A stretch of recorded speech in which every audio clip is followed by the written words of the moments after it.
মর্লেনের মুখে এসেই কিশোরী হঠাৎ থমকে দাঁড়ালো। এই যা, তারানাথের প্রিয় ব্র্যান্ডের সিগারেটটাই তো নেওয়া হয়নি। এক কাজ করো, তুমি এগো, আমি আসছি। বলে সে এক ছুটে মোড়ের মাথার দোকানের থেকে এক প্যাকেট পাসিং শো কিনতে চলে গেল। আমি তারানাথের বাড়ির সামনে এসে দরজার কড়া নাড়তেই দরজা খুলল এক মধ্যবয়স্ক অপরিচিত ভদ্রলোক। আমায় দেখে মুখে একগাল হাসি টেনে বলল, হে আগে, আপনি তাহলে কিশোরী সেন? তা আপনার বন্ধুটি কোথায়? বললাম, আমি তার বন্ধু। কিশোরী গেছে একটু মোড়ের মাথায়, তবে ওই চক্রবর্তী মশাই বলছিলেন আপনাদের আসার কথা। আমার নাম জিতেন তালুকদার, ওই পাশের পাড়ায় থাকি। গুণী মানুষের সঙ্গ করতে কার না ভালো লাগে বলুন দেখি? ভারী মজলিসের লোক কিন্তু চক্রবর্তী মশাই। আচ্ছা বেশ, আপনারা গল্প করুন, আমি আসি। হ্যাঁ, দেখি একটা নীল গণেশ জোগাড় করতে হবে। আবার কোথায় ভাই? আমার মুখের ওপরে ঝড়ের মতো এই কথাগুলো বলে দিয়ে বিদায় নিলেন ভদ্রলোক। দরজা দিয়ে ভেতরের দিকে চেয়ে দেখলাম তারানাথ ইতিমধ্যে দাওয়ায় এসে দাঁড়িয়েছে। মুখে সেই পরিচিত রহস্যময় মিটিমিটি হাসি। বলল, আরে আজও তোমরা বর্ষাতি আনোনি? দেখি তবে তোমাদের ফেরার সময় আবার আগমতন্ত্রের প্রয়োগ করতে হবে। কি যে করো তোমরা! ওহ! ওর কথা শুনেই আকাশের দিকে তাকালাম। দেখলাম সত্যি ইতিমধ্যে আকাশের বুকে বিস্ফোরণের মতো কালো ও ধূসর মেঘের গুচ্ছ দল বেঁধে ভেসে বেড়াতে শুরু করেছে। এমন সময় কিশোরীও এলো। আমাদের আলোচনার বিষয়বস্তুকে সম্পূর্ণ ঘুরিয়ে দিয়ে সে বলল, ফুলমতিকে তাড়িয়ে দেওয়া হয়েছে লেকপাড়া থেকে। এই সিগারেট আনতে গিয়ে শুনলাম। খবর পেয়েছেন ঠাকুরমশাই? এই ফুলমতি নামটির সঙ্গে একবার পরিচয় করিয়ে দিই। সম্প্রতি লেকপাড়ায় এই নামের একটি অপরিচ্ছন্ন পাগলাটে মেয়ের আবির্ভাব হয়েছে। বেশ কতগুলো বাড়িতেই সে ঝিয়ের কাজ করতে চেয়েছিল, কিন্তু কেউ রাজি হয়নি। দিন তিনেক আগে দুজন লোক স্কুল ফেরত বাচ্চার সাথে ওই মেয়েটিকে কথা বলতে দেখে নেয়। ওই পাড়ার এক চায়ের দোকানদার সেই জিনিসটি লক্ষ্য করে। তার দাবি ফুলমতি একজন ছেলে ধরা বা ডাইনি। কোনো মতেই যেন তাকে প্রশ্রয় না দেয় পাড়ার লোক। তো সেই ফুলমতিকেই আজ তাড়িয়ে দেওয়া হয়েছে সেখান থেকে। কটা দিন এই ডাইনি ছেলে ধরা করে আশেপাশে বেশ কয়েকটা এলাকা তোলপাড় হয়ে যাচ্ছিল। কিশোরীর প্রশ্নে তারানাথ ঈষৎ হাসল, তারপর বলল, শুনেছি, তবে এটা অবিচার হলো। ডাইনি জিনিসটা এমন নয়। আজকালকার মানুষ সম্পূর্ণ না জেনেই কেবল লোকাচারের ওপর নির্ভর করে সমাজকে এগিয়ে নিয়ে যেতে অভ্যস্ত হয়ে পড়েছে। যাক, বেশি বললে হতাশা বাড়বে। তোমরা বৈঠক ঘরে গিয়ে বসো, আমি চা নিয়ে আসছি।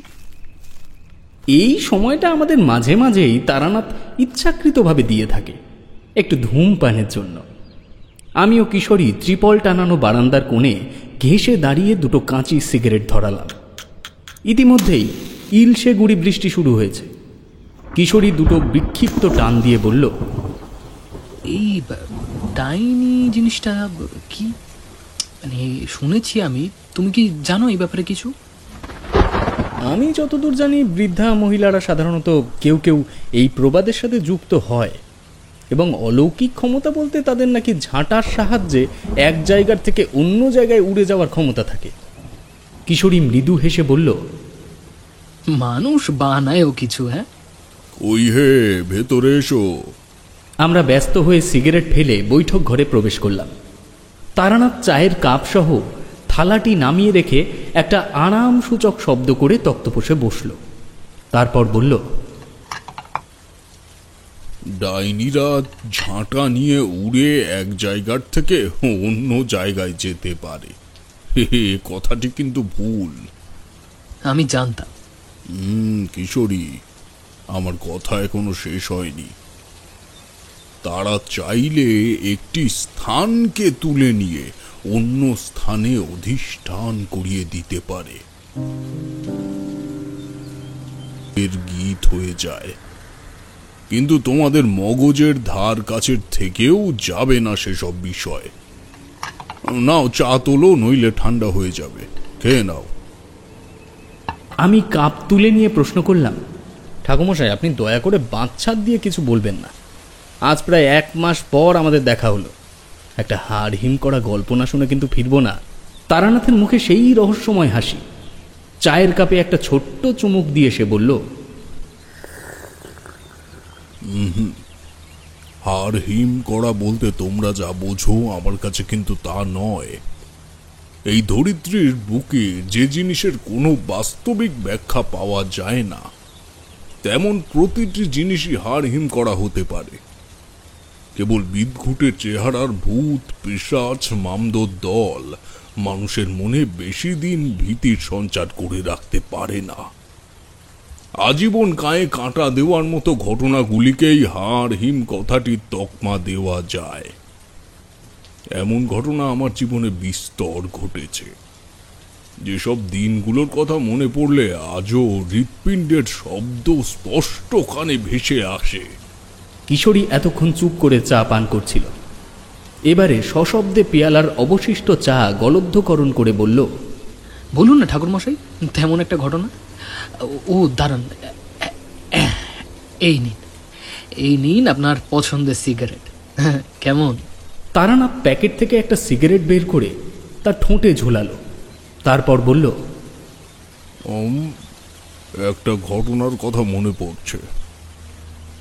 তোমাদের মুখে ডাইনি কথাটি শোনার পরের থেকে সেটাই বলি, কেমন?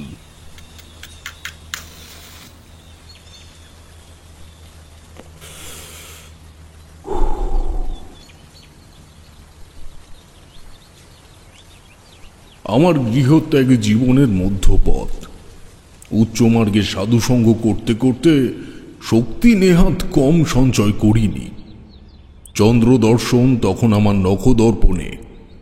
কোনো কিছু নিয়ে মনে সংশয় হলেই ওই প্রক্রিয়ার মাধ্যমে তার ভূত ভবিষ্যৎ জেনে নিতাম। তবে এই শক্তি যখন খুশি তখন প্রয়োগ করা যায় না, তার বিশেষ দিন ও তিথি থাকে। যাই হোক, সেবার মাস 3 রামজয়পুরে কাটিয়ে বেরিয়ে পড়েছিলাম আবার বিশ্বমাতার সন্ধানে। নদিয়ার কালীনারায়ণপুর নামক একটি হল্ট স্টেশনে বসে মানুষের ব্যস্ততা ভরা চলমান জীবনযাত্রা দেখছি।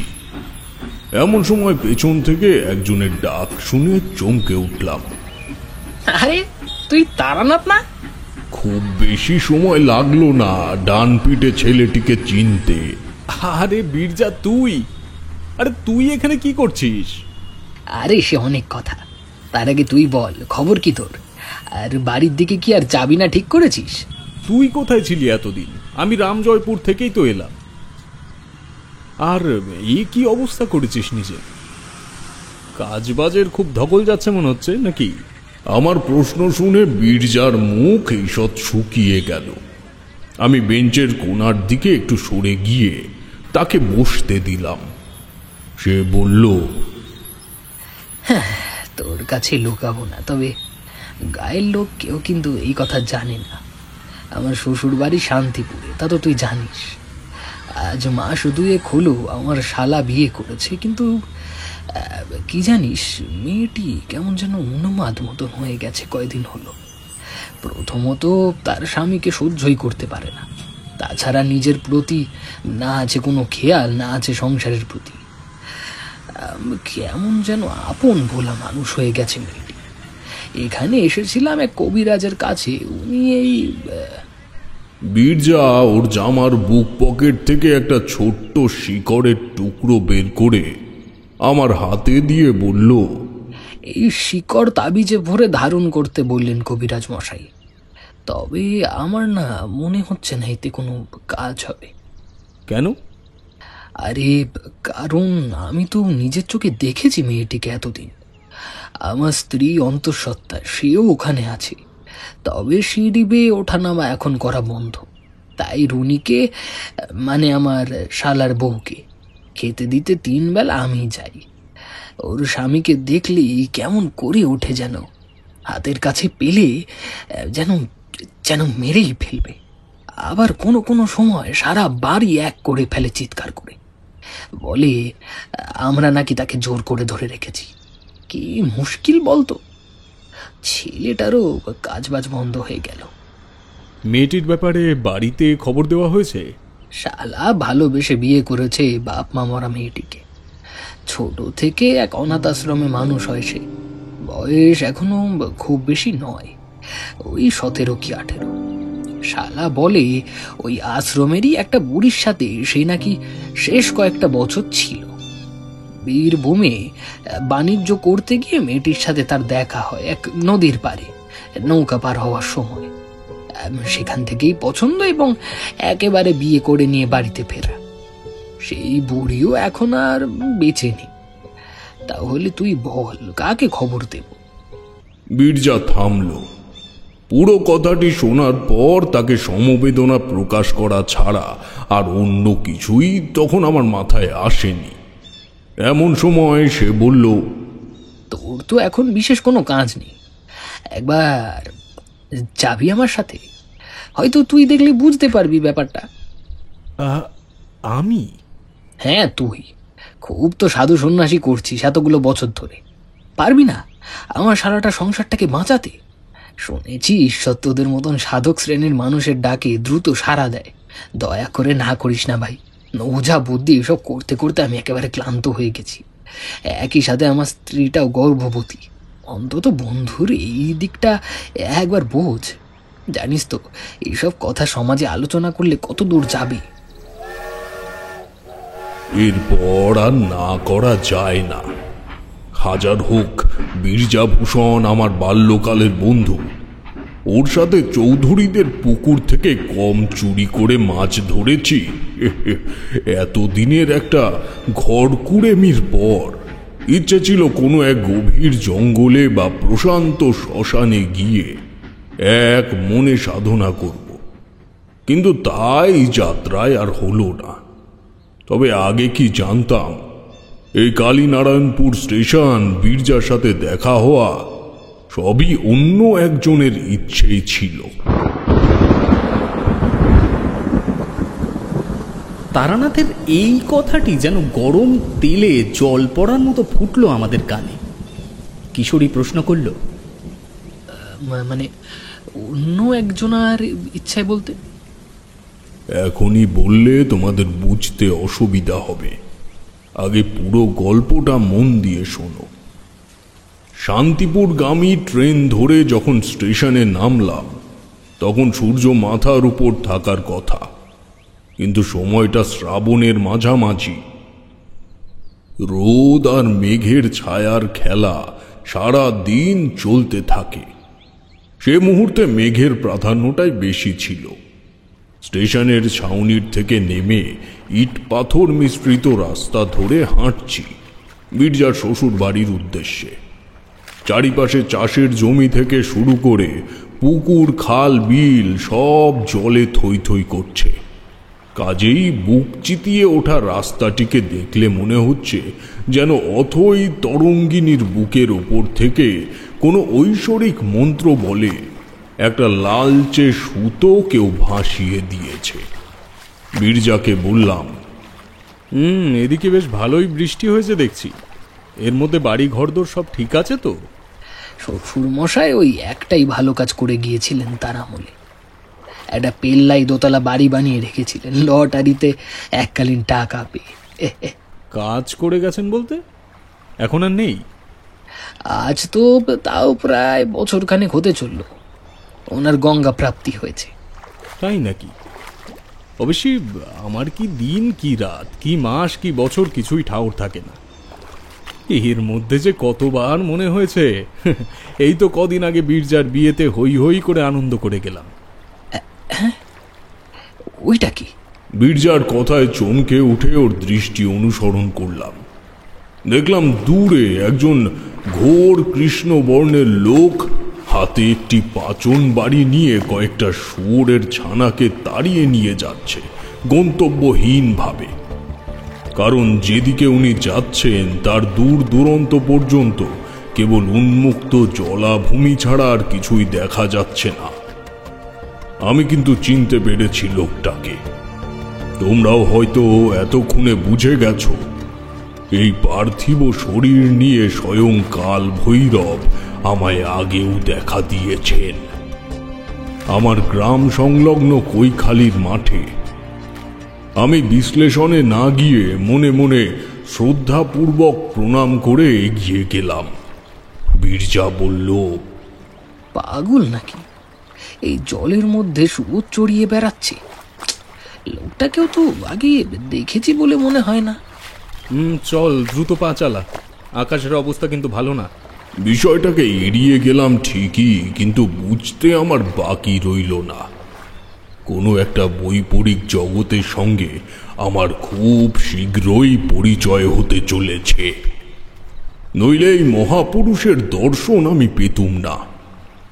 মনের ভেতরে অবাধ কৌতূহল চেপে রেখে গন্তব্যের দিকে চলতে থাকলাম। আরো মিনিট 10 পা চালিয়ে জমা জলের তোরে ডুবে যাওয়া গৃহস্থ ভিটেগুলি দেখতে দেখতে পৌঁছালাম একটা চুন খসা দোতলা বাড়ির সামনে। বীরজা বলল, চল, বাড়ির পেছনে কুয়ো আছে, হাত পা ধুয়ে তারপর ঘরে ঢুকি। তাই করা হলো। বৃষ্টির জল পেয়ে ভিটে সংলগ্ন আগাছার জঙ্গলগুলির বাড়ন্ত চোখে পড়ার মতো। কুয়োর জল ভরেছে প্রায় কানায় কানায়।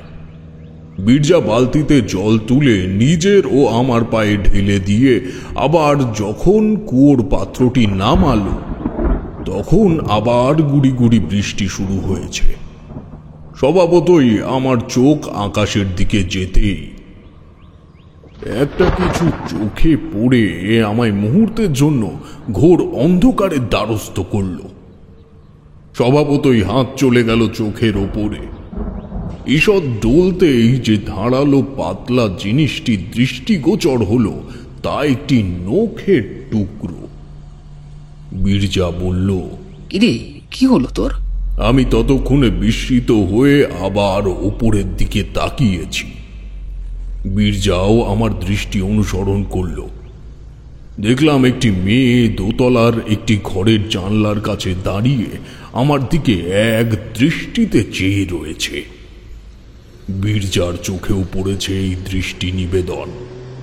সে নিচু গলায় বলল, ওটাই আমার শালার বউ রুনি। কিন্তু তুই চোখ টুলছিস কেন? আমি বিশ্লেষণে না গিয়ে বললুম, আমায় নিয়ে চলো তো একবার তার কাছে। বীরজা কথা না বাড়িয়ে আমায় ভেতর বাড়ির দিকে নিয়ে গেল। দেখলাম একজন বছর 50-এর বৃদ্ধ দোতলা সিঁড়ির থেকে ঝাড়ু দিতে দিতে নিচের দিকে নামছেন। বীরজাকে দেখে বললেন, জামাই বাবা, এই দেখুন, রুনিমা আজ সকাল থেকে এই নিয়ে বেশ কয়েকবার নখ কাটলো। আমি যতবার পরিষ্কার করতে যাই ততবারই দেখি ওপর তলার বারান্দার নখের টুকরোয় ভরে আসে। দিন দিন কিন্তু আরো খারাপের দিকে যাচ্ছে সবকিছু। আচ্ছা ঠিক আছে, এবার তুমি নিজের কাজ করো। গায়ে বেরিয়ে আবার এসব কথা সকলকে বলো না যেন। নেহাত অনেক পুরনো বলেই এখনো তোমার কাছে রাখা হয়েছে। বীরজার ঠান্ডা ধমকে বৃদ্ধ চুপ হয়ে গেল ঠিকই, কিন্তু এখানে বীরজাকে দোষও দিতে পারলাম না। কারণ তারই বা কি করার? নিজের শ্বশুর ঘরের ব্যাপারে খারাপ কিছু রটুক, এটা কেই বা চায়? আমি ওকে অনুসরণ করে সিঁড়ির পথ ধরলাম। ওপরের তলার বর্ধিত বারান্দায় এসেই শুনতে পেলাম একটা খুঁট খুঁট শব্দ। বীরজা বলল, রুনি নখ কাটছে।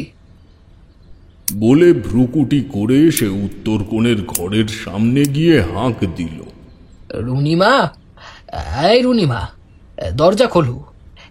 রুনি। খানিক অপ্রত্যাশিত ভাবে এক যুবতী হ্যাঁচকা টানে দরজা খুলে দিল। বীরজা বলল, কি ব্যাপার, তুমি সকালবেলাতে নখ কাটছো কেন? নখ পরিষ্কার থাকে না, একটু ভেতরে রক্ত জমে জমে কেমন কালো হয়ে থাকে, তাই কেটে ফেলছি। কিসের রক্ত?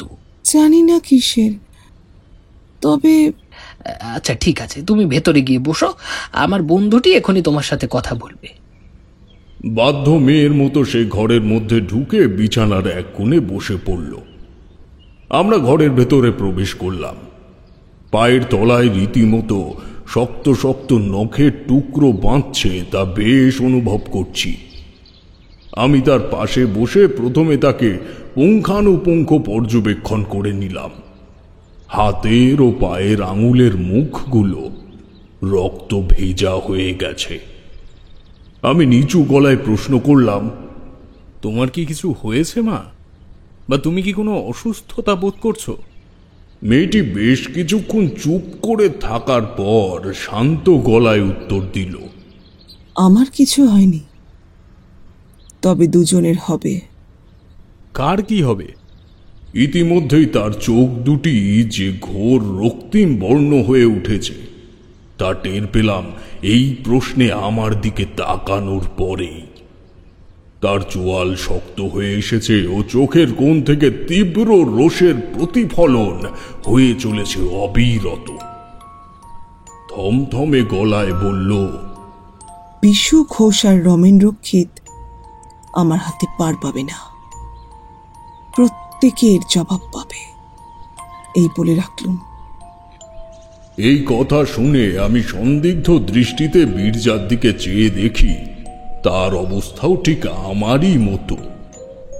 এদিকে মেয়েটিকে যে আরো কোনো প্রশ্ন করতে যাব সে সাহসও হলো না।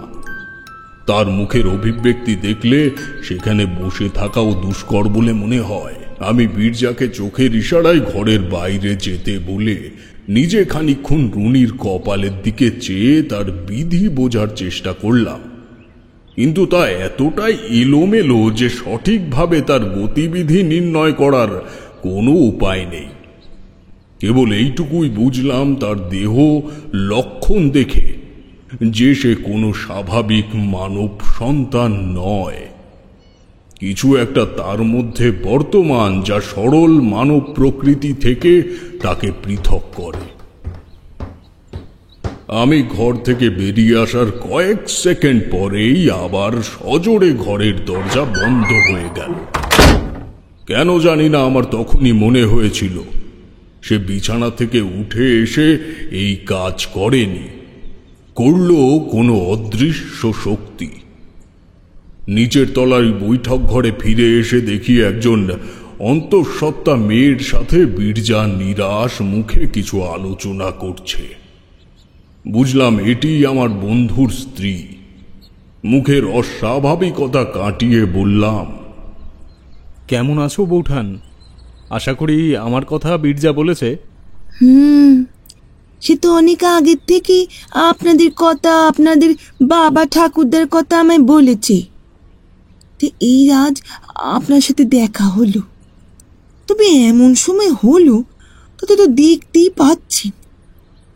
আচ্ছা, কি হয়েছে রুনির, তা কি আপনি বুঝলেন? তাছাড়া আরো কিছু ব্যাপার ঘটে চলেছে এই বাড়ির আশেপাশে, যা মোটেই মঙ্গলজনক নয়। এই সময় এই বাড়িতে থাকাটা কি আমার ঠিক হচ্ছে? কথাটি মন্দ বলেনি বীরজার স্ত্রী। এমনকি আমিও তাকে এই কথাটি বলবো বলেই ভেবেছিলাম যে এমন অবস্থায় একজন অন্তঃসত্ত্বা মেয়ে এই বাড়িতে না থাকাই ভালো। বীরজাকে বললাম, বীরজা, তুই বৌঠানকে আজই রামজয়পুরে দিয়ে আয়। এধারে এই অবস্থায় না রাখাই ভালো, বুঝলি? আর বৌঠান কি বলছিলে? আরও কি ধরনের উপদ্রব চলছে একটু বলো তো। তা উপদ্রবী তো বটে, উনি আপনাকে বলেননি? কি ব্যাপার বীরজা? আর বলিস কেন, যতই বোঝায় তাকে কিছুতেই বোঝে না যে এই অবস্থায় চারিদিকে জলে ভেসে গেছে। এখন এমন হবেই। বাড়ির আশেপাশে মাঝে মাঝে জীবজন্তুর হাড় মাথা এসব পড়ে থাকছে। না আচ্ছা তুই বল, এখন তো সব পশু পাখি বন বাদার থেকে বেরিয়ে ডাঙায় এসে বসে আছে, তারা তো কিছু শিকার করে খাবেই নাকি বল? বীরজার কথায় যুক্তি আছে, তবে কোনোদিনও কি দেখেছ ভারী বৃষ্টিপাতের কারণে জঙ্গলের প্রাণী উঠে এসে গৃহস্থের মধ্যে বাসা বাঁধে? আমি তো পাকাপাকিভাবে এক গণ্ড গ্রামের ছেলে। সেই আমি পর্যন্ত দেখিনি এমন কোনো উদাহরণ। তাই বিষয়টাকে ফেলে না দিয়ে অপার বিস্ময়ের আরেকটি পাতায় যুক্ত করলাম। বীরজা আমার কথা মতো তার স্ত্রীকে নিয়ে বেরিয়ে পড়ল রামজয়পুরের উদ্দেশ্যে। যদিও তার বাড়ি পুরোপুরি রামজয়পুরে নয়, আমাদের গ্রামের পাশের গ্রামে। ফিরতে ফিরতে পরদিন দুপুর। তার শ্যালক গেছে আর একজন ওঝার খোঁজে, সেও নাকি ফিরবে সন্ধ্যা নাগাদ। ফলে আমি ও সেই বৃদ্ধ চাকর দুপুরের খাওয়া দাওয়া সেরে চুপ করে বসে রইলাম বৈঠক ঘরে। সন্ধ্যায় নামার খানিক আগেই ফিরে এলো বাড়ির বর্তমান সত্ত্বাধিকারী অর্থাৎ বীরজার শালা। ছেলেটির মুখে বিষণ্ণতা দেখে মনে ভারী কষ্ট হলো। নববিবাহিত স্ত্রীর আচরণ যদি হঠাৎ এমন অমানবিক হয়ে পড়ে, তবে তার মধ্যে দিয়ে কেমন ঝড় বয়ে যেতে থাকে তা আশা করি তোমরা বুঝতে পারছ। আমি তার ঘাড়ে হাত রেখে বললুম, তুমি চিন্তা করো না যদু, আমি আমার দিক থেকে সম্পূর্ণ চেষ্টা করব রুনিমাকে স্বাভাবিক করে তোলার। তবে তোমার কাছে একটা প্রশ্ন আছে, আশা করি তুমি সঠিক উত্তর দিতে পারবে।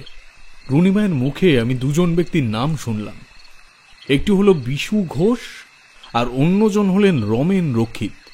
এদের কি তুমি চেনো? যদু একটু ভেবে উত্তর দিল, এদের নাম আমি শুনেছি বাবার মুখে, কিন্তু এই গ্রামের লোক নয় এরা। কিন্তু এদের নাম রুনির মুখে কেন বলুন তো? সেটাই তো আমিও ভাবছি। যাকে তুমি চিন্তা করো না, রুনিমা এখন এক ঘোরের মধ্যে আছে। হয় তার মধ্যে কোনো অতৃপ্ত আত্মা ভর করেছে, অথবা কোনো খারাপ হাওয়া লেগেছে। বাকিটা আমি আরো নিশ্চিত না হয়ে বলতে পারবো না, বুঝলে? আর তাড়াহুড়ো করে এই মুহূর্তে কিছু করাটাও ঠিক হবে না। যদু আর কোনো কথা বলল না। ক্লান্ত পরিশ্রান্ত মনিবকে দ্রুত রাতের খাবার দিয়ে দিল ভৃত্য। আমার ঘুমানোর বন্দোবস্ত হলো ওপরের তলারই দক্ষিণ প্রান্তের একটি ঘরে। রাতের খাবার বলতে পুঁটলিতে দুটো পাকা কলা ছিল, তা দিয়েই নৈশভোজ সারলাম। ভৃত্যটি নিরামিষ চালে ডালে ফুটিয়ে দেবে বলেছিল, কিন্তু খামোকা তাকে আর ব্যস্ত করতে মন চাইল না। সেই রাতেই হলো এক রহস্যভেদ। তারানাথ বিস্ফারিত দৃষ্টিতে কড়িকাঠের দিকে চাইল। আমি ও কিশোরী একটু নড়ে চড়ে আরও একে অপরের কাছে এলাম। তারানাথ একটা দীর্ঘ নিঃশ্বাস ছেড়ে আবার বলতে থাকল, রাত তখন বোধহয় একটা কি দুটো। একটা কুকুরের ক্রমাগত ডাকে আমার ঘুম ভেঙে গেল। আমি একজন অতিথি হয়ে এই বাড়িতে এসেছি, তাই হঠাৎ দুম করে বাইরে বেরিয়েও পড়া যায় না। আমি খাটের উপরে প্রথমে চুপ করে বসে রইলাম মিনিট কয়েক। খানিক মনোসংযোগের পর বুঝলাম শব্দটা আসছে বাড়ির পেছন দিক থেকে। আমি একটা বিড়ি ধরিয়ে পশ্চাৎমুখ জানলাটি খুলে নিচের দিকে দৃষ্টি ফেলতেই চমকে উঠলাম। শুক্লা পক্ষের ঝকঝকে জ্যোৎস্নার আলোয় বুঝতে অসুবিধে হলো না যে ওখানে রুনিমা বসে বসে কিছু একটা করছে, এবং যে কুকুরটি অনবরত ডেকে চলেছে এতক্ষণ ধরে, সে তাকে উদ্দেশ্য করেই ডাকছে। রুনি ধীরে ধীরে অগ্রসর হতে শুরু করলো কুকুরটির দিকে। জন্তুটি এক পা দুপা করে পিছিয়ে যেতে শুরু করলো পরক্ষণেই। তার ডাক আরো বাড়ল রুনির এই নতুন পদক্ষেপের পর। এমন সময় চোখের নিমেষে ঝাঁপিয়ে পড়ে সে কুকুরটির গলায় বিশাল কামড় বসিয়ে দিল। বাড়ির নিচের তলার থেকে আওয়াজ পেলাম ওই ভৃত্যের। এই শব্দটি রুনির কানেও বাজল নিশ্চয়ই। তৎক্ষণাৎ হিংস্র সাপদের মতো কোনো এক অপার্থিব ক্ষমতা বলে মেয়েটি দেয়াল বেয়ে উঠে গেল উত্তরের দিকের ঘর বরাবর। আমি জানলা বন্ধ করে সেখানেই বসে পড়লাম। জ্ঞান বুদ্ধির ওপারে কোনো বিষয় হঠাৎ প্রত্যক্ষ করলে মানুষের মস্তিষ্ক কাজ করা বন্ধ করে দেয়। আমারও হলো তাই। ক্ষণিকের জন্য এটাও মনে হলো যা দেখেছি বা যা ঘটল আমার চোখের সামনে, সেটির মূল উদ্ধার করার মতো ক্ষমতা এখনো পর্যন্ত হয়নি আমার। এ বিরাট অপশক্তির কারসাজি, এখানে আমি কিছুই হয়তো করতে পারবো না। এমন সময় দরজায় কড়াঘাত হতেই আমি চমকে উঠলাম। কাঁপা কাঁপা পায়ে উঠে গিয়ে দরজা খুলে দেখি যদু বিস্মিত চোখে আমার দিকে চেয়ে রয়েছে। বলল, ঠাকুর মশাই, রুনির ঘরের থেকে কোনো শব্দ পেয়েছেন কি? শব্দ আমি কোনো প্রকার পাইনি ঠিকই, তবে নিজের চোখে যা দেখেছি তা ব্যক্ত করব কি করে। বললাম, তুমি ওই ঘরের আশেপাশে যেও না যদু। তোমার স্ত্রীর অবস্থা একটুও ভালো নয়। এখন চলো, কিছু কাজ করতে হবে তোমায়। মনে মনে ঠিক করে নিয়েছিলাম ওই ঘরটাকে আমি শুদ্ধিকরণ করে চন্দ্র দর্শনে বসব, কারণ ওই একমাত্র প্রক্রিয়া ছাড়া আমার পক্ষে জানা সম্ভব নয় যে রুনি মায়ের সাথে কি হয়েছে আসলে। এই চন্দ্র দর্শন প্রক্রিয়ায় নিজের ইচ্ছে মতো বসা যায় ঠিকই, তবে এর কিছু ভয়ঙ্কর কুফল আছে।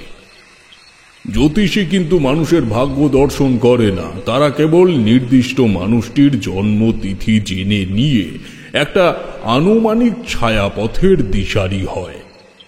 কিন্তু এই চন্দ্র দর্শন সম্পূর্ণ বিধি বিরোধী একটা ক্রিয়া, যা করলে একজন তান্ত্রিকের শক্তি ক্ষয় হয়। সে কারণেই এই কাজ আমি আবেগের বশেই করে বসতে পারতাম না। তাছাড়াও গুরুর বারণ ছিল এই কাজ ইচ্ছে প্রসূতভাবে করায়।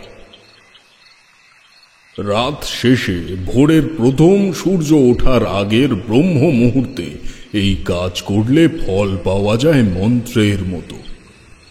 ওদিকে ঘর শুদ্ধিকরণ প্রক্রিয়ায় গৃহস্বামী উপস্থিত না থাকলে হয় না, তাই যদুকে সঙ্গে নিলাম। বললাম, এক ঘটি জল নিয়ে রুনি মায়ের ঘরের সামনে এসো, কিছু কাজ আছে।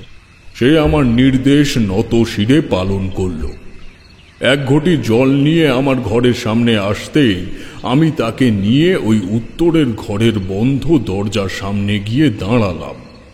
বললাম, তুমি ডান হাতের তর্জনী ঘটির জলে ডুবিয়ে রাখো। আমি যখন যখন বলবো তখন কেবল একবার করে জলটা ছিটিয়ে দেবে দরজার উপরে। আমি গৃহবন্ধনীর বীজ মন্ত্র পাঠ করে যদুর দ্বারা ঘরটিকে বন্ধ করে দিলাম। এই কাজ করলে মোটামুটি কয়েক ঘন্টার জন্য হলেও বাড়ির ভেতরে কোনো আত্মার উপস্থিতি থাকলে তাকে শিথিল করে রাখা যায়। আমিও করলাম তাই, কারণ ভেবেই নিয়েছিলাম ভোর হওয়ার আগেই চন্দ্র দর্শন করে দেখে নেব আমি রুনি মায়ের অতীত। কারণ গোড়া থেকে না জানতে পারলে মেয়েটিকে বাঁচানো সম্ভব হবে না। তোমরা তো জানোই অভিশাপের ফল কোনো কোনো সময় কয়েক যুগ পরেও খেটে যায়। আমি দেরি না করে প্রকাণ্ড দোতলা বাড়িটির ছাদে যাওয়ার পথ যদুর কাছের থেকে জেনে নিয়ে সেখানে পৌঁছালাম। দেখলাম খানিক আগের মতো পরিষ্কার প্রাণবন্ত রাত্রি এখন আর নেই। আকাশে ইতিমধ্যেই মেঘ জমেছে ইতিউতি। আমি ছাদের মাঝে বাবু হয়ে বসে দুই হাতের তর্জনী ললাটে ও বৃদ্ধাঙ্গুলি নাকের ডগায় স্পর্শ করে শুরু করলাম চন্দ্র দর্শন। মিনিট পাঁচেকের মধ্যেই চোখের সামনে ধপধপে সাদা একটি প্রান্তর উন্মুক্ত হয়ে গেল। দেখলাম সেখানে দুটি অপরূপ সুন্দরী শ্বেত বস্ত্র পরিহিত পরী আমার মৌন আগমনে নিজেদের আসন ছেড়ে উঠে দাঁড়িয়েছে। প্রশ্ন করতে হলো না, আমার মস্তিষ্ক নিঃসৃত বিষয়গুলি একত্রিত হয়ে চোখের সামনে বায়োস্কোপের ন্যায় প্রতিফলিত করতে শুরু করল। খানিক বাদে দেখলাম রুনিমা কোনো এক প্রশস্ত পুকুর পাড়ে জল আনতে গিয়েছে, যার পাড়ে একটি প্রকাণ্ড বট গাছ। মেয়েটি ক্লান্ত হয়ে এক কলস জল গাছের গোড়ায় নামিয়ে রেখে তার শান্ত ছায়ায় বসল। খানিক বাদেই ওর শরীরে একটা ঝাঁকুনি বোধ হলো। ঝাঁকুনিটা এতটাই অস্বাভাবিক যে তার বিশ্লেষণ করে বোঝানো আমার পক্ষে এখন সম্ভব নয়। বলা যেতে পারে একজন ক্লান্ত পরিশ্রান্ত মানুষকে পেছন থেকে অগোচরে ধাক্কা দিলে তার যেমন অবস্থা হতে পারে, এটাও অনেকটা তেমনই। কিন্তু সেখানে তার পেছনে বৃদ্ধ বটগাছের প্রকাণ্ড গুঁড়ি ছাড়া আর অন্য কিছুই নেই। এমনকি রুনি মায়ের যেমন অভিব্যক্তি হওয়ার কথা ছিল তেমন কোনো প্রতিফলন কিন্তু তার শরীরের ভাষায় প্রকাশ পেল না। সে ধীরে ধীরে উঠে দাঁড়িয়ে হাঁটতে শুরু করলো, আবার কোকে কলসি বাঁধিয়ে। এরপরেই সব অন্ধকার হয়ে গেল আমার চোখের সামনে। চিরচেনা পৃথিবীর বিপুল আকর্ষণে আমি ফিরে এলাম আবার বীরজাভূষণের শ্বশুর আলয়ের বাড়ির ছাদের সেই মুদ্রা স্থিতিতে। আমি দেরি না করে দ্রুত ছাদের থেকে নেমে একতলায় যদুর ঘরের সামনে এলাম। দেখলাম সে চিন্তিত মুখে ঘরের ভেতরে পায়চারি করছে। আমায় দেখে দরজার সামনে এগিয়ে আসতেই আমি বললাম, এই গ্রামের কোন পুকুর থেকে রুনিমা জল আনতে চায় আশা করি তুমি জানো? হ্যাঁ, পদ্ম পুকুর। ওই তো আমাদের বাড়ির দক্ষিণ পাশে। আমায় সেখানে নিয়ে যেতে পারবে? হ্যাঁ, চলুন ঠাকুর মশাই। তবে সেই পুকুর কিন্তু ভেসে গেছে এখন। জানি, তবুও চলো। যদু আমায় নিয়ে যে সেই পুকুরটির সামনেই পৌঁছেছে তা বুঝতে হলো আমার সেই চন্দ্র দর্শন প্রক্রিয়ায় প্রত্যক্ষ করা ওই গাছটির কথা মনে করে। তাছাড়া বাকি সবটাই দেখে মনে হয় আমরা কোনো অগভীর দিঘির বুকের ওপর থেকে হেঁটে চলেছি, যার মধ্যে নৌকার ভূমিকা পালন করছে গৃহস্থ বাড়িগুলো। গ্রামের দিকের মানুষ আলো না ফুটতেই ঘুম থেকে উঠে পড়ে। জলের মধ্যে ছপ ছপ শব্দ পেয়ে আমাদের পিছু পিছু একজন পৌঢ় ভদ্রলোক এলেন। আমি যদুকে প্রশ্ন করলাম, আচ্ছা, এই বট গাছ নিয়ে কি কোনো রকম অলৌকিক কাহিনী শুনেছো বা দেখেছো কখনো? আমার এমন অবাঞ্ছিত প্রশ্নে সে সম্পূর্ণ নাস্তানাবুদ হয়ে পড়ল। খানিক ভেবে বলল, না, আমি তো তেমন কিছু শুনিনি। ছোট থেকেই একটু ঘর কোনো স্বভাবের ছেলে ছিলাম ঠাকুর মশাই। আর গ্রামের এই পুকুরটিতে তেমন কেউ স্নান করতেও আসতো না, সবাই যেত মতি বিলের ডাঙায়। আচ্ছা, ওই তো সুকুমার কাকা রয়েছেন, উনি অনেক পুরনো লোক, উনি হয়তো বলতে পারবেন। ওই আগন্তুক আমাদের কথোপকথন শুনছিল। জল কেটে একটু এগিয়ে এসে বললে, আমি যতদূর জানি লক্ষ্মী নামের একটা বুড়ি এই বট গাছের তলায় ছোট কুটির করে থাকতো। মাঝে মাঝে গ্রামে ভিক্ষা করতে বেরোতো, আর বাকি সময় ঘরেই থাকতো। যখনের কথা বলছি তখন যদু অনেক ছোট। সে সময় আশেপাশের গ্রামে, এমনকি এখানেও 5 বছরের থেকে কম বয়সী শিশুদের হঠাৎ কালান্তর রোগ হতে শুরু করলো। এই লক্ষ্মী বুড়ি টুকটাক ওঝাবদ্দির কাজ জানতো।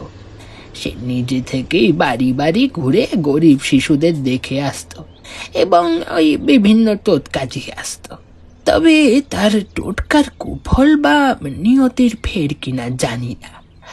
বাচ্চাদের বাঁচানো সম্ভব হচ্ছিল না, কিন্তু মানুষের মধ্যে ছড়িয়ে পড়ল এই বুড়ি টোটকাতেই নাকি ওই রোগ ছোঁয়াচে হয়ে গ্রামে গ্রামে ছড়িয়ে পড়ছে।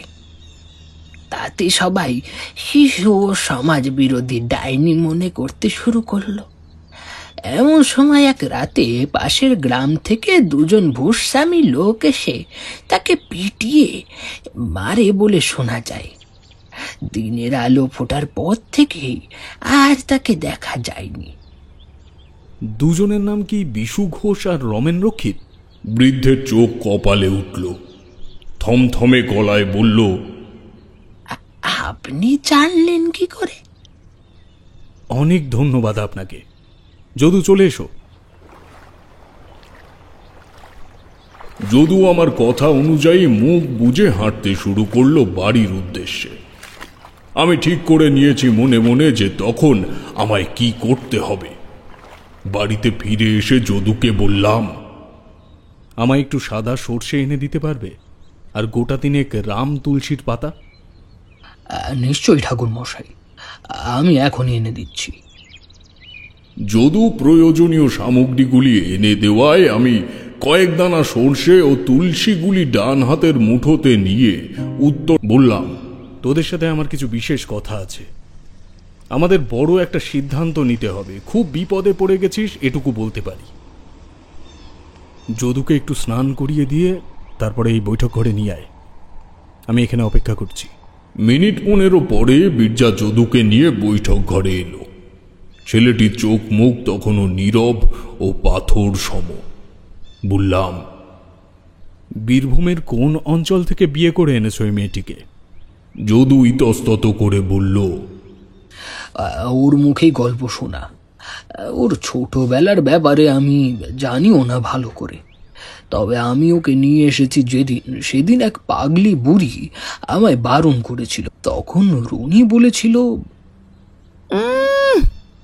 বুড়িটা একেবারে পাগল হয়ে গেছে। ভাগ্যিস আপনি এসে আমায় বাঁচালেন। আমার কিন্তু ততক্ষণ মনে পড়ে গেছে বীরভূম শ্মশানের মাতঙ্গিনী অর্থাৎ মাতু পাগলির কথা। বললাম, যে নদীর খেয়া তুমি পার হচ্ছিলে তার নিকটবর্তী কোনো শ্মশান ছিল? যদু আমায় অবাক করে বলল, শ্মশান তো ছিলই। আমি রুনির যে আশ্রিতা বুড়ির কথা বলছি, সে ওই শ্মশানেই একটা কুটির করে থাকতো। নাম মানে নাম জানা আছে তার? নাম তো জানি না। রুনির কাছে শুনতে চেয়েছি বেশ কয়েকবার, কিন্তু সেও বলেনি। আমার সেই বিহ্বল অবস্থায় মাথায় একটাই সিদ্ধান্ত বিদ্যুতের গতিতে এসে দাঁড়ালো। তা হলো আমায় যেভাবেই হোক মাতু পাগলির শরণাপন্ন হতে হবে। একমাত্র সেই পারে আমায় সঠিক পথ দেখাতে। বললাম, এই বাড়ির থেকে শ্মশান কত দূর ও কোন দিকটায় পড়ে? বিরজা বলল, এই তো বাড়ির পেছনের জঙ্গলটার ওপারেই 3টে তাল গাছ দেখা যায়, ওর গোড়াতেই শ্মশান। কেন বলতো? আমার একটু কাজ আছে, তোরা বাড়িতেই থাক, আমি আসছি। আর শোন, আজকের দিন গেলেই কাল অমাবস্যা। কথা অনুযায়ী কাল রাতে এক মারণ দুর্ঘটনা ঘটবে। মনে রাখিস যে ক্ষুধার্ত আত্মা রুনিমায়ের শরীরে প্রবেশ করেছে প্রতিশোধ নেওয়ার নিমিত্তে, তার থেকেও অনেক বেশি ভয়ঙ্কর শক্তির অধিকারী রুনিমা নিজেই। সে ডাকিনী সিদ্ধ এক সাধিকা, এবং এই জাতীয় সাধিকারা এমনই মায়াজাল দেখাতে পারে যা খালি চোখে দেখলে ধরা সম্ভব না। সে কারণে আমি বুঝতে পারিনি। যদুকে বিয়ে করাটা উপলক্ষ মাত্র, তার একটা সূত্র প্রয়োজন ছিল লোকালয়ে এসে বসবাসের, তাই সে যদুকে মাধ্যম করেছে। যদিও সম্পূর্ণ ব্যাপারটা নিশ্চিত হতেই আমি যাচ্ছি, তবে যদু এটাই যদি বাস্তব হয় তবে তোমার এই তিক্ত বাস্তবটাকে মেনে নিতেই হবে। আমি নিজে এই জাতীয় এক সাধিকার মায়াজালে জড়িয়েছিলাম ওই বীরভূমের এক গ্রামের শ্মশানে নদীর তীরে। যাক, অত সময় আমাদের হাতে নেই। তোরা বাড়ি ছেড়ে কোথাও যাস না, কেমন? এতটুকু বুঝিয়ে আমি বেরিয়ে পড়লাম শ্মশানের উদ্দেশ্যে। হাঁটু সমান আগাছার জঙ্গল পেরিয়ে দৈত্যের মতো মাথা উঁচিয়ে থাকা 3টি তাল গাছের গোড়ায় পৌঁছে দেখলাম কাদা গোলা অথই জলের ওপরে পোড়া কাঠ ভেসে উঠে ইতস্তত গাছের কাণ্ডে ও আগাছায় আটকে আছে। অপেক্ষাকৃত যে ফাঁকা জায়গাটিতে এই পরিবেশের ব্যাপ্তি, সেটাই বোধহয় এই অঞ্চলের শ্মশান, তা অনুমান করে নিলাম।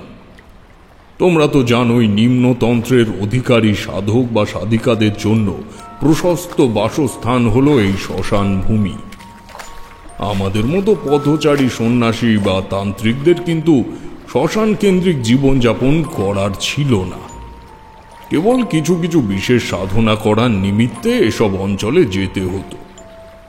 আমি আশপাশটা ভালো করে দেখে নিয়ে অপেক্ষাকৃত একটু উঁচু জায়গায় কোমর ডুবিয়ে বসলাম মাতু পাগলির আরাধনায়।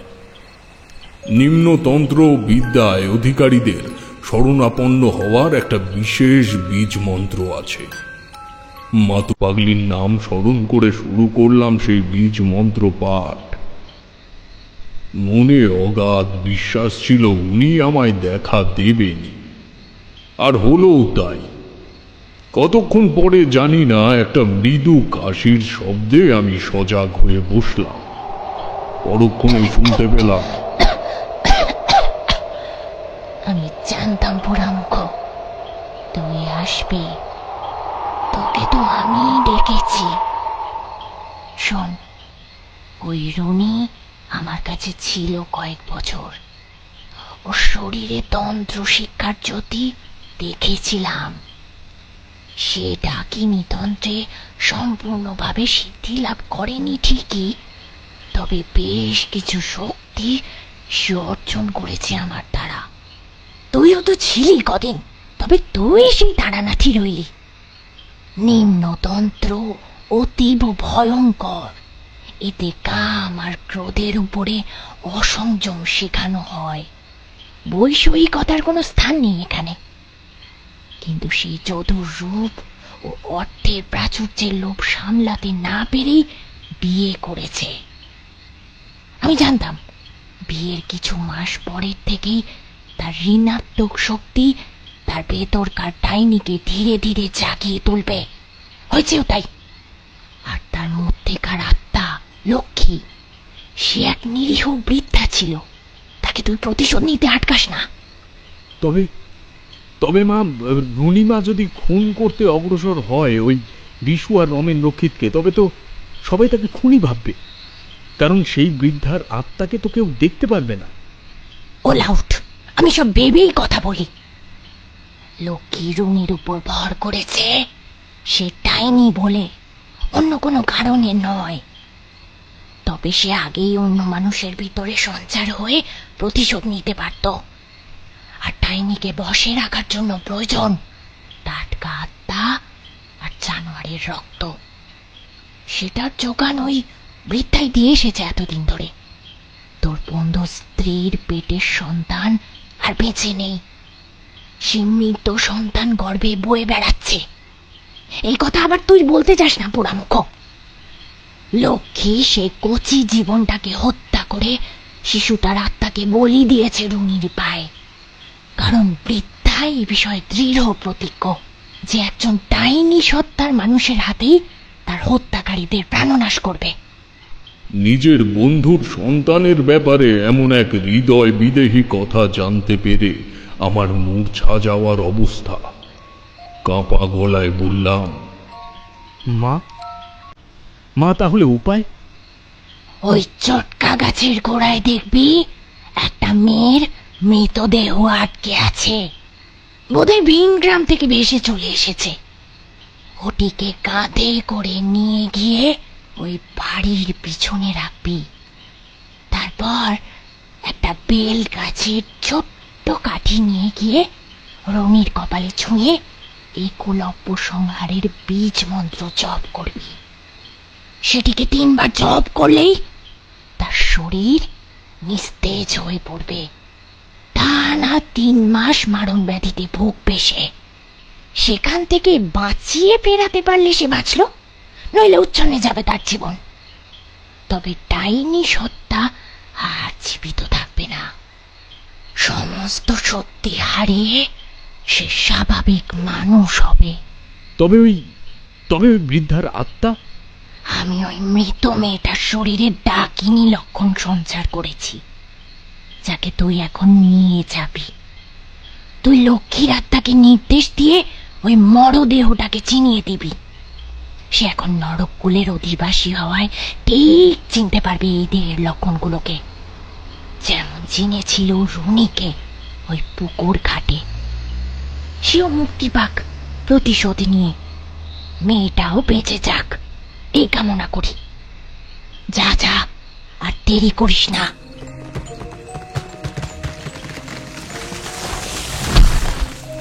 এমন সময় অনতি দূরে একটা মোটা গাছের ডাল ভেঙে পড়ার শব্দ কানে এলো। চোখে মুখে জল ছিটে আসতেই চেতনা ফিরে পেলুম। বুঝলাম মাতু পাগলি প্রস্থানের চিহ্ন স্বরূপ এই গাছের ডালটি ভেঙে দিয়ে গেল। আমি আর দেরি না করে উল্লেখিত চটকা গাছের গোড়ায় পৌঁছাতেই যে মৃতদেহটিকে দেখলাম তা প্রত্যক্ষ করার পর আমার শরীর হিম হয়ে গেল। কিশোরী ধরা গলায় জিজ্ঞেস করল, কি দেখলেন ঠাকুরমশাই? দেখলাম এই মৃতদেহ সেই ষোড়শী বালিকাটির যার রূপ নিয়ে প্রথমবার আমায় মাতু পাগলি দেখা দিয়েছিল। মনে পড়ল তোমাদের সেই প্রথম বলা ঘটনাটি। আমরা নিঃশব্দে মাথা নাড়লাম। তারানাথ বলে চলল, আমি ক্ষণ বিলম্ব না করে সেই দেহটিকে টানতে টানতে বীরজা শ্বশুর বাড়ির পেছনের ওই কুয়োটির পাশে নিয়ে রাখলাম। তারপর যদুকে দিয়ে একটা সরু বেল কাঠ জোগাড় করিয়ে মাতু পাগলির কথা মতো তা নিয়ে ওপরে গেলাম। যদু ওপরে এলো না। বীরজা আমার সঙ্গে উত্তরের ঘরের সামনে পর্যন্ত এলো। ঈষৎ ধাক্কাতেই দরজা খুলে গেল। দেখলাম ঘরের এক কোণে 2 হাঁটুর মধ্যে মাথা গুঁজে বসে আছে রুনিমা। আমি বীরজাকে হাতের ইশারায় ঘরের মধ্যে ঢুকতে বললাম। সে বরাবরই ডান পিটে ধরনের ছেলে। ভয় বিষয়টা আমি ছোট থেকেই তার মধ্যে দেখিনি। একলব্য সংহারের মন্ত্র আমার জানাই ছিল, কারণ আগেই তো বললাম ততদিনে ছোট বড় মিশিয়ে অনেক সাধু সন্তের সাথেই আমার পরিচয় হয়েছে। তাদের থেকে শিখে নিয়েছিলাম বিভিন্ন রকমের হাঁকিনি ও ডাকিনি জব্দ করার মন্ত্র সমূহ। আমি মন্ত্র উচ্চারণ করতে করতে 1 পা 2 পা করে এগিয়ে গেলাম তার দিকে। এমন সময় ছেঁড়া ছেঁড়া কালো ধোঁয়ার পুঞ্জ একত্রিত হয়ে তার ঠিক মাথার উপরে জমাট বেঁধে একটি এলোকেশী নারীর মূর্তির মতো অবয়বের সৃষ্টি করল।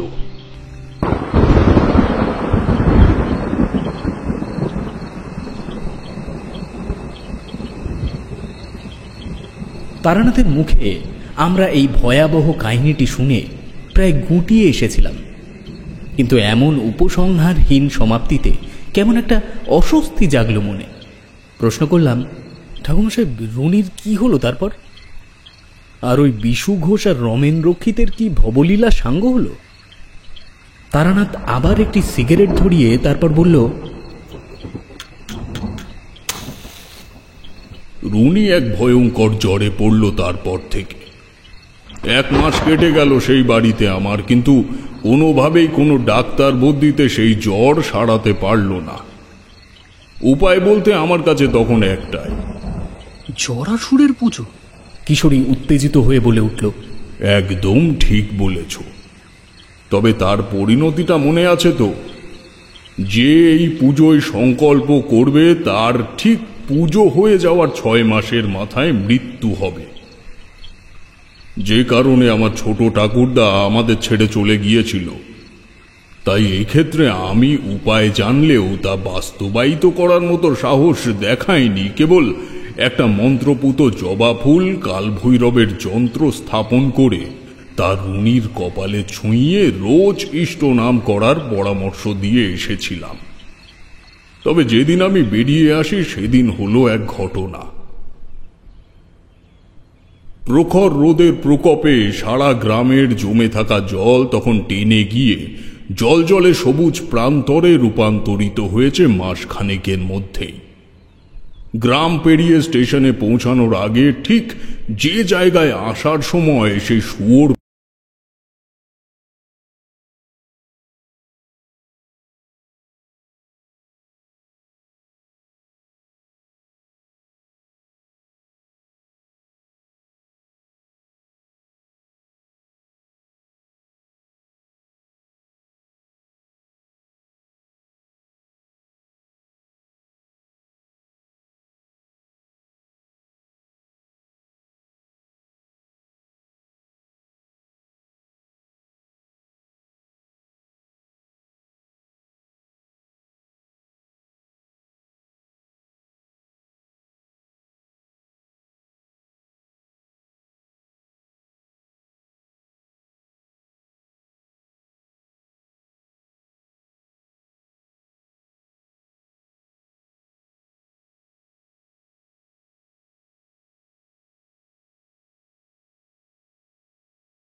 সেদিন মুগ্ধ হয়ে বাড়ি ফিরে এসেছিলাম আমরা।